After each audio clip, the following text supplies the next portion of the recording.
बिस्मिल्लाहिर्रहमानिर्रहीम वस्सलातु वस्सलामु अला रसूलिल्लाह व अला आलिहि व सहबिहि अजमईन।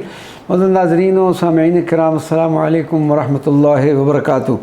आज हम काहिरा में हज़रत शेख अली अल ख़वास रज़ी अल्लाह तआला अन्हु का मुख्तसर तज़किरा और मज़ार मुबारक के हवाले में कुछ मारूज़ात पेश करते हैं। हज़रत सैयदी शेख अली अल ख़वास का शुमार मिस्र के अकाबिर औलियाए कामिलीन में होता है। आप इमाम सूफ़िया और सैयदना अब्दुल वहाब शारानी के शेख मुकर्रम भी हैं।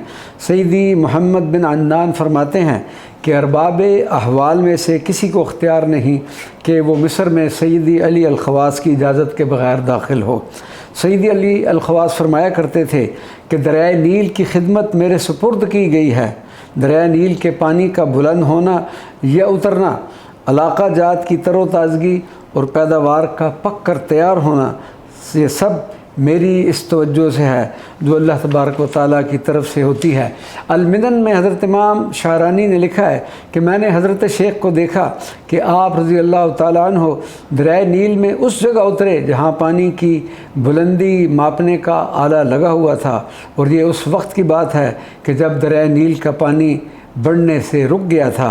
आप रज़ी अल्लाह ताला उन्होंने वज़ू किया, उसके साथ ही दरिया का पानी बढ़ना शुरू हो गया, हत्ता कि उस दिन एक हाथ बराबर पानी की सतह बुलंद होगी।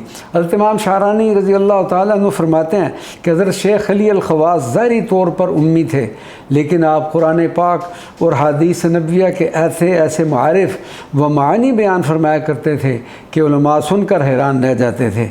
आप रज़ी अल्लाह ताला अन्हु का मकाम कश्फ लोहे महफूज था।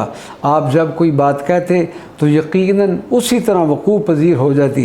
हज़रत इमाम शारानी फरमाते हैं कि मैं मुख्तलिफ़ लोगों को आप रज़ी अल्लाह ताला अन्हु के पास भेजा करता जो अपने अपने मामलात और हालात के बारे में जनाब से मशवरा करते थे। आप रज़ी अल्लाह अन्हु कभी भी उनके अहवाल न पूछते, बल्कि हर शख्स को उसके वाक़या बयान करने से पहले ही बता देते और फिर उसका हल भी उस शख्स को बता देते। लोग हैरान हो जाते कि हमारे मामलात इनको कौन बताता है। अल्हम्दुलिल्लाह हज़रत की बारगाह में भी हाज़िरी का शर्फ़ हासिल हुआ। अल्लाह तबारक तआला हमारी नाज़रियों को कबूल व मंजूर फ़रमाए। वमा अलैना इल्लल बलागुल मुबीन।